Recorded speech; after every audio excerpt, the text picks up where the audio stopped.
ঠিক যেমনটি ওই যোগ্য অযোগ্য প্রার্থী বাছাই সুপ্রিম কোর্ট প্রকৃত তথ্যর অভাবে বার করতে পারেনি, ঠিক তেমনি আজকে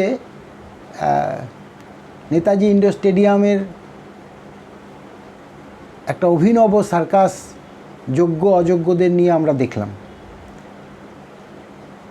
দেখলাম 21শে জুলাইয়ে মাননীয় মুখ্যমন্ত্রী যিনি বলেছিলেন যে একটিও চাকরি যাবে না, সেই ব্যক্তি কিভাবে আবার সমস্ত শিক্ষিত যুবকদের হাতে লালিপপ ধরিয়ে দিলেন। নমস্কার, আমি তুষার ভট্টাচার্য। আপনারা দেখছেন আমার ছোট্ট ইউটিউব চ্যানেল স্টেট স্পিক্স। আপনাদের মনের কথা বলে, আপনাদেরকে ভাবতে সাহায্য করে। দেখুন, একটু ফ্ল্যাশব্যাকে ফিরে যান। 21শে জুলাই ধর্মতলার মঞ্চ থেকে মমতা ব্যানার্জি ঘোষণা করেছিলেন যে একটিও চাকরি যাবে না, এই 26,000 চাকরির একটিও চাকরি যাবে না। কিন্তু আজকের দিনে দাঁড়িয়ে কি জায়গায় দাঁড়িয়ে আছি আমরা? 26,000 চাকরি চলে গেছে। সুপ্রিম কোর্টকে দোষ দিচ্ছে, ভারতীয় সংবিধানকে মানছেন না। ভারতীয় সংবিধানকে না মানলে যে সংবিধানের যে কি বলবো, মানে সংবিধান নিয়ে যে ছেলে খেলা, এটা তো একটা বিশাল বড় মাপের একটা অন্যায় হয়ে যাচ্ছে। ভলেন্টারি সার্ভিস দিতে বলছেন, এদিকে বিভিন্ন আইন বিশেষজ্ঞদের সঙ্গে কথা বলে আমি যেটুকু জানলাম সেটা হচ্ছে যে যদি সার্ভিসে যোগদান করেন, এই যে সুপ্রিম কোর্টের অর্ডার, এই অর্ডারের পরেও যদি কেউ যোগদান করেন তাহলে কিন্তু জেলেও যেতে হতে পারে। এবার কেন এটা হচ্ছে? কারণ সুপ্রিম কোর্টের অর্ডারের বেসিসে রাজ্য সরকারকে কিন্তু একটা নোটিফিকেশান জারি করতে হবে এই শিক্ষকদের উদ্দেশ্যে, যে তারা কবে থেকে বা কিভাবে মানে যাবে না আর কি। মানে এটা তো প্রথমে সুপ্রিম কোর্টের অর্ডারটাকে মানতে গেলে যাওয়া যাবে না, সেটাকে দেখাতে হবে। দ্বিতীয় হচ্ছে যে যদি যাওয়া হয় তাহলে কিভাবে হবে। যেমন মুখ্যমন্ত্রী বললেন ভলেন্টিয়ারি সার্ভিস দিতে। এবার প্রশ্নটা হচ্ছে যে ভলেন্টিয়ারি সার্ভিস কেন দেবে? আর ভলেন্টিয়ারি সার্ভিস যদি দেয়, ভলেন্টিয়ারি হচ্ছে বিনা পারিশ্রমিকে শ্রমদান, এটাই আমরা বুঝি। ভলেন্টিয়ারি সার্ভিস মানে বিনা পারিশ্রমিকে শ্রমদান। তা কেন দিতে যাবে? তারা এতদিন পড়াশোনা করে মেহনত করে চাকরিটা পেয়েছেন, তারপরে দীর্ঘদিন ধরে চাকরি করেছেন। এবার কেমন করে যোগ্য অযোগ্য হয়ে গেল সেটা তো মুখ্যমন্ত্রীকে করতে হবে। মুখ্যমন্ত্রী আজকে বললেন, আজকে অনেক কটা পয়েন্ট বলেছেন যেগুলি একেবারেই ভ্যালিড না। আজকে তারা শিক্ষকরাও সেই কথাগুলি বলছেন। প্রশ্নটা সেখানে না, প্রশ্নটা হচ্ছে যে মুখ্যমন্ত্রী এখনও এই ধরনের কথা কেন বলছেন, প্রশ্নটা এখানেই।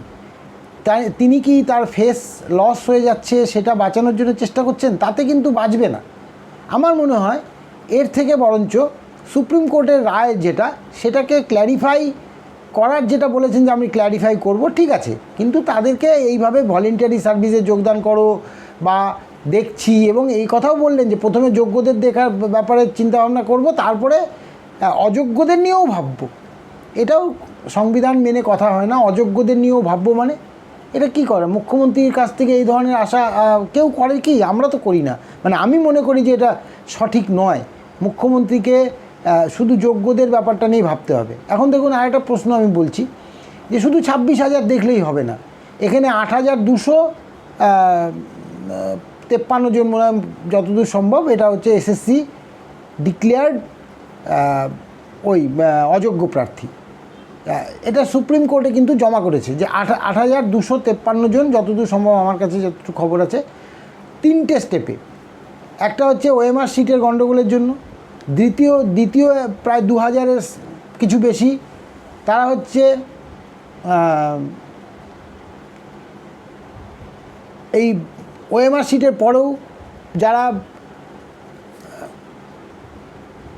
মানে এসএসসিকে বাদ দিয়ে যারা পেয়েছে, সেখানে নাকি 700 কোটি টাকার ঘাপলা আছে। কেউ একজন আছে মানে মুখ্যমন্ত্রী না, পর্ষদ না, মানে এসএসসি না, তার মাঝখানে কেউ একজন আছে, সেখানে কিন্তু 700 কোটি টাকার একটা ঘাপলার কথা শোনা যাচ্ছে। এরপরেও আছে আরও 1000 সামথিং, 1100 কতজনের মতো আছে, তারাও কিন্তু মানে এসএসসিও জানে না, ওই মিডিল ম্যানও জানে না, তারাও কিন্তু হয়ে গেছে, মানে রেজাল্ট বেরোনোর পরে ঢুকে গেছে, লিস্ট বেরোনোর পরে র্যাঙ্ক জাম্প, ব্যাকপুশ, 700 কোটি টাকার খেলা, তারপরেও কিন্তু আবার রেজাল্ট বেরোনোর পরে, প্যানেল বেরোনোর পরে, প্যানেলের মধ্যে তারপরেও কিন্তু অন্তর্ভুক্তি হয়েছে। এটা গেল গিয়ে একটা পার্ট। তাহলে এসএসসি তো একটা দিয়েছে 8000 এতজন, 253 জন বা এরকম কিছু একটা ফিগার এসএসসি জমা করেছে। তাহলে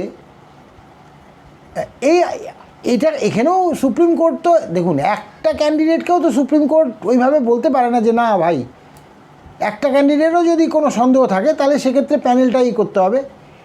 এই প্যানেলটাতে আজকে মুখ্যমন্ত্রী বললেন যে আমাদের সময় দেওয়া হয়নি, কিন্তু প্রচুর প্রচুর প্রমাণ আছে।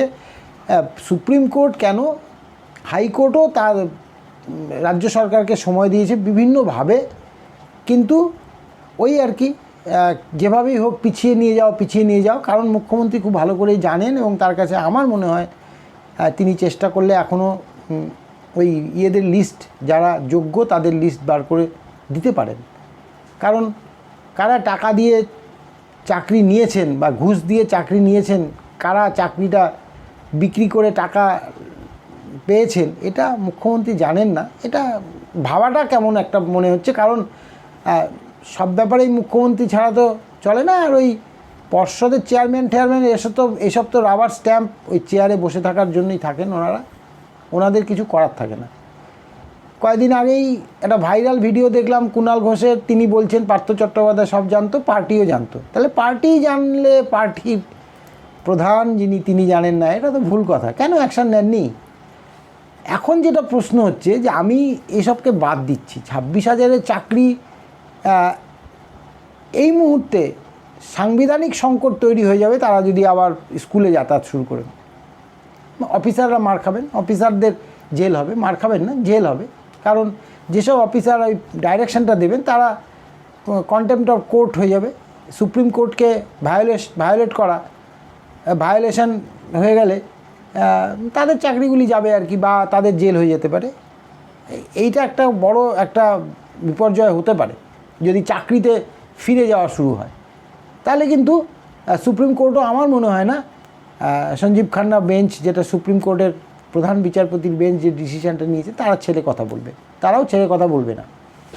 আরেকটা সংকট তৈরি হচ্ছে, যেটা অনেকেই হয়তো মানে মানবেন কি মানবেন না। ধরুন এই 26,000 পরিবারের তো ধরুন 4 জন করেই যদি ধরি, তাহলে 1 লক্ষর উপরে একটা তো এফেক্ট হচ্ছে। এইবার এই 26,000 লোকের মানে টিচারদের বাড়িতে গৃহশিক্ষক ছিল, পরিচারিকার কাজ করার লোকজন ছিল, আরও অনেক লোকজন থাকতে পারে। আমি যদি গড়ে 2 জন করেও ধরি, একটা বাড়িতে একটা গৃহশিক্ষক আর একটা পরিচারিকা, কারো বাড়িতে 2-3টেও পরিচারিকা থাকতে পারে। অসুস্থ যেমন বাবা মা, তাদের দেখাশোনা করা পরিচর্যার জন্য নার্সিং স্টাফ থাকতে পারে। আমি এসব ধরছি না, আমি গড়ে 2 জন করে ধরছি, তাহলে আরও 50,000। এই যে 50,000 লোক, এই 26,000 লোকের জন্য, এই 50,000 লোকের কিন্তু জীবিকা এখন সংকটে। কারণ যাদের চাকরি চলে গেছে তারা কিন্তু আর এদেরকে পরের দিন থেকেই বলে দিয়েছে হয়তো যে তোমাদের আর লাগবে না, তো আমি পয়সা দিতে পারবো না, তোমাদেরকে আর আসতে হবে না।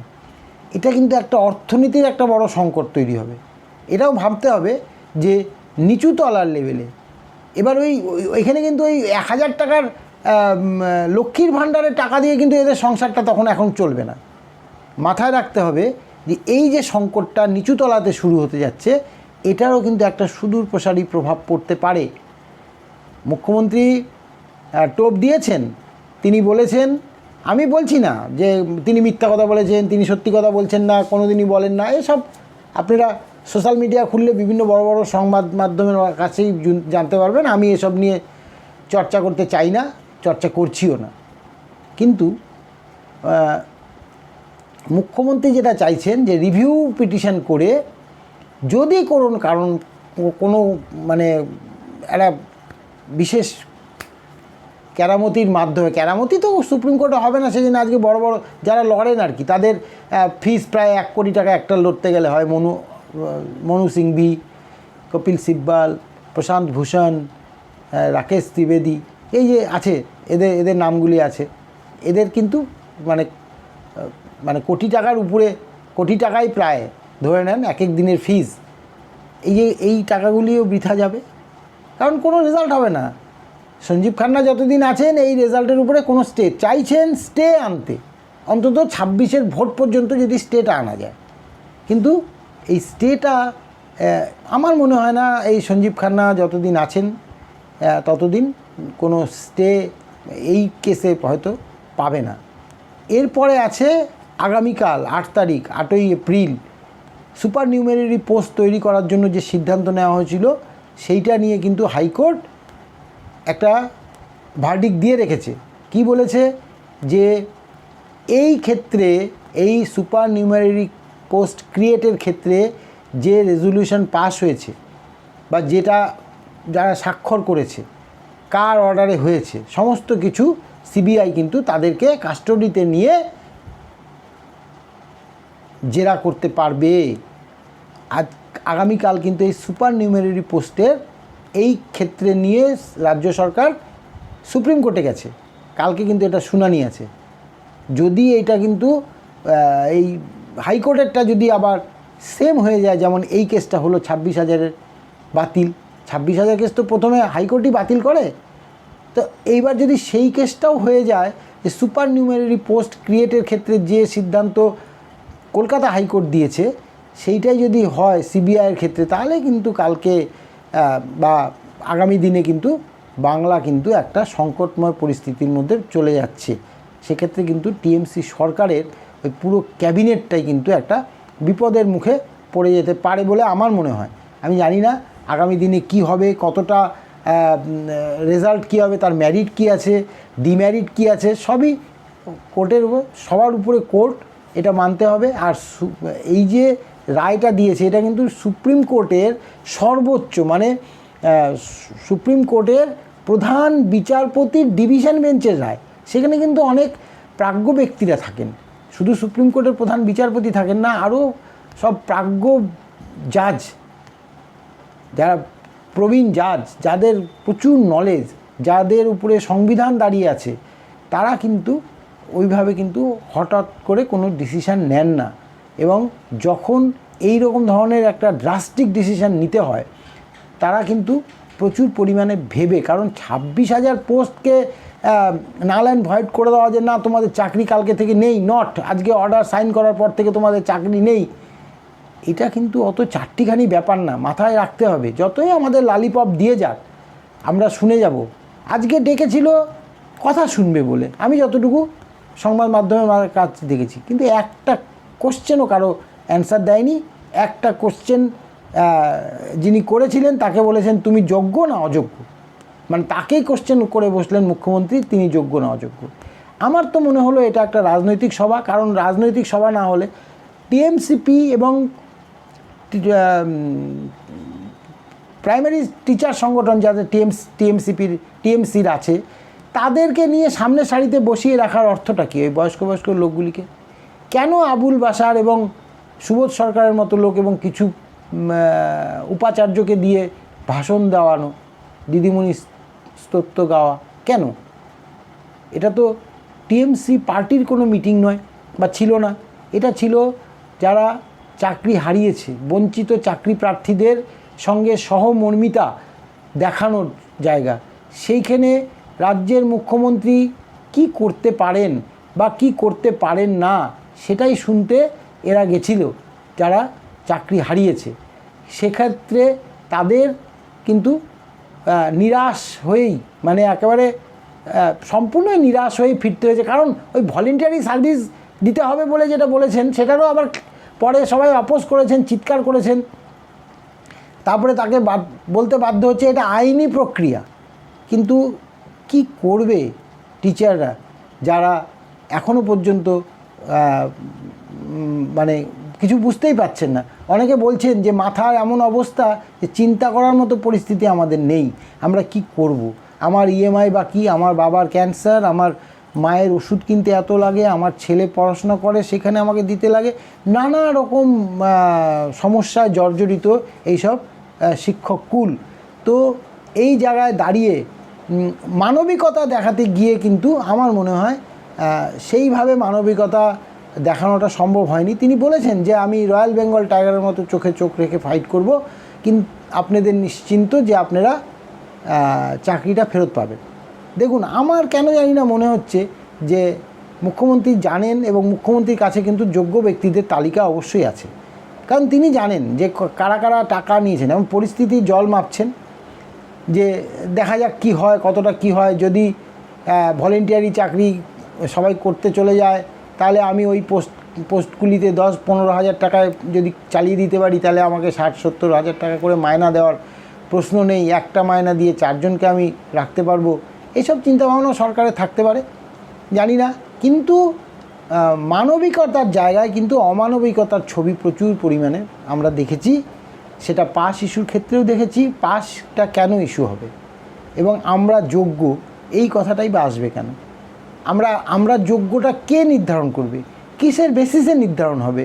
যদি তাই হতো তাহলে 7,000-8,000 লোক বাইরে আর 7-8 হাজার লোক ভেতরে, যেখানে প্রায় 16-17 হাজার লোক নাকি বসে, মানে আমার আইডিয়া নেই, তবে যতটুকু জানি নেতাজি ইন্ডোর স্টেডিয়ামে প্রায় 20,000-এর কাছাকাছি, 17-18 হাজার লোক ধরার মতো ব্যবস্থা আছে। তো তারপরেও তারা বাইরে কেন মারামারি হলো, কেনই বা এই ধরনের পাস ইস্যু হলো, এইসবের কোনো স্বচ্ছতা নেই। আসলে টোটাল প্রক্রিয়াটাকে একটা ঘেঁটে দেওয়ার পরিকল্পনা, এবং ঘেঁটে গেছেও। এখন জানি না যে কিভাবে সরকার এটাকে মোকাবেলা করবে। আর বিরোধীদের যে দোষ দিয়েছেন, বিরোধীরা শক্তিটা পেল কোথা থেকে? বিরোধীদের হাতে কে তুলে দিল? যদি আজকে এই প্যানেলটা যদি স্বচ্ছ থাকতো, বিরোধীরা কি মুখ খুলতে পারতো? বিরোধীরা মুখ খুলতে পারতো না। আজকে জাস্টিস অভিজিৎ গাঙ্গুলি যে প্রপোজালটা দিয়েছে, যে একটা কমিটি গঠন করে সবাই মিলে সেখানে বসে তাকেও রাখতে বলেছেন, এবং আরও বিচারপতিদের নিয়ে এবং আরও শিক্ষামন্ত্রীকে নিয়ে বসে কমিটি গঠন করে সেইখানে একটা ব্যবস্থা, এসএসসির চেয়ারম্যানকেও রাখতে বলেছেন। তো এইসব করা দরকার ছিল, এসব করার দরকার ছিল যদি প্রকৃত সদিচ্ছা থাকে। তো সরকারের সদিচ্ছা কতখানি আছে আগামী দিনে সেটা আমরা বুঝতে পারবো। তবে আমি বলবো যে বিরোধীদের এখানে বা সিপিএম বা বিজেপি কেউ এভাবে ডাইরেক্টলি যোগ বা যুক্ত নন, এটা কিন্তু বলা যায়। কারণ এরাও হয়তো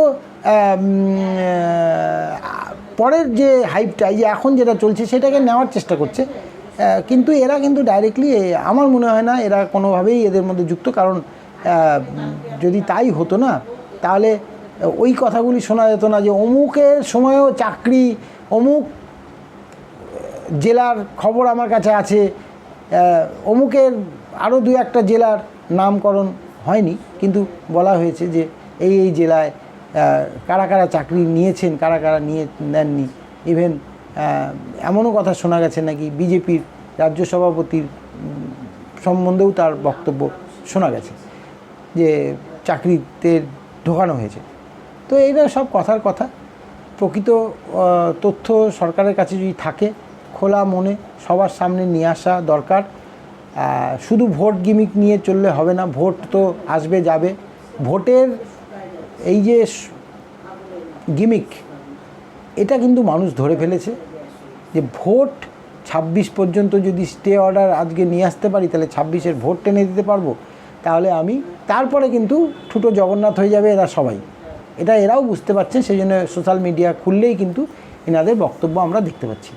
যাই হোক, আমার মনে হলো যে এই আজকের যে সভাটা ছিল, সেই সভাটা কিন্তু প্রকৃত অর্থেই সফল সভা হয়নি। সবাই নিরাশ হয়েই বাড়ি ফিরে গেছেন।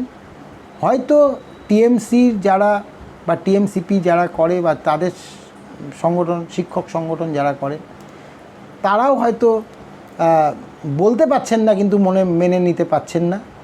আজকে মঞ্চে যারা ছিলেন তারা তো সবাই টিএমসিপিরই লোকজন ছিলেন দেখলাম। সবাইকেই তো চিনলাম আমরা, কিন্তু প্রকৃত অর্থেই টিএমসিরই মিটিং হয়ে গেল ওটা। যদিও মুখ্যমন্ত্রী চাইলেই এটাকে একটা সুন্দর সভায় পরিণত করে তাদের কাছে শুনে তাদের কাছ থেকে মতামত নিয়ে পরবর্তী স্টেপ করতে পারত, সর্বদল বৈঠক ডেকে সবার মতামত নিতে পারত, কিন্তু তিনি তা করছেন না, বা করবেন কি না জানি না। ভয়ও আছে যে বিষয়টা, যেমন আজকে কাউকে কোশ্চেন করতে দিল না, যদি কোশ্চেনে বেফালতু কথা ফাঁস হয়ে যায় অনেক কিছু, সেই জন্য তিনি কোশ্চেনও করতে দিলেন না। তো এমনি যখন সর্বদলীয় সভা হবে কেউ তো ছেড়ে কথা বলবে না, এরা তো সাধারণ নাগরিক, কিন্তু পলিটিক্যাল যারা লিডার তারা তো মুখ্যমন্ত্রীকে ছেড়ে কথা বলবেন না, সেই জন্য হয়তো সর্বদলীয় বৈঠকও হচ্ছে না, বা মানে নিজের পার্টির বা দলের অক্ষমতার কথা প্রকাশ পেয়ে যাবে, সেই জন্য হয়তো তিনি করছেন না, বা করবেন না। করা উচিত। আমি মনে করি এই যে সাংবিধানিক সংকট তৈরি হয়েছে, এই জায়গার থেকে বেরোতে গেলে মুখ্যমন্ত্রীকে আরও সক্রিয় হতে হবে। মুখ্যমন্ত্রীকে সক্রিয় না, কারণ আজকাল মুখ্যমন্ত্রীকে কিন্তু কেউ বিশ্বাস করছে বলে মনে হচ্ছে না। আমি সোশ্যাল মিডিয়াতে কিন্তু আজকে দেখলাম প্রত্যেকেই মুখ্যমন্ত্রীকে মিথ্যাবাদী কথা বলছে। এটা কাম্য নয়। সে সবার মুখ্যমন্ত্রী, আমারও মুখ্যমন্ত্রী, কিন্তু কেন শুনতে হচ্ছে? তারও হয়তো শুনতে ভালো লাগছে না, কিন্তু এই জায়গার থেকে বেরোতে হবে। এই জায়গার থেকে বেরিয়ে এসে যেভাবেই হোক সমাধান সূত্র বার করতে হবে। মাননীয় প্রাক্তন বিচারপতি অভিজিৎ গাঙ্গুলির কথা শুনতে হবে, শুনে তার সঙ্গে বা তার যে প্রপোজাল সেটা নিয়ে আলোচনা করতে হবে।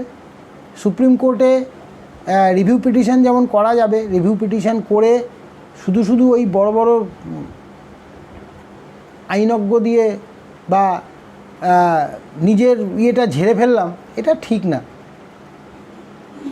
আসুন আমরা সবাই মিলে প্রার্থনা করি যে শুভবুদ্ধি হোক রাজ্য সরকারের। শুভবুদ্ধি যদি হয় তাহলে এই 26,000, সাথে আমি কত বললাম, এক পরিবারের 1 লাখ, আর এই যে এদিক ওদিক মিলে আরও 50-60 হাজার লোকের যে পরিচারিকা, বাড়ির কাজের লোক, দুধ দেওয়ার লোক, টিউশন করে তারাও কিন্তু এইভাবে আরও 1 লাখের কাছাকাছি চলে যাবে।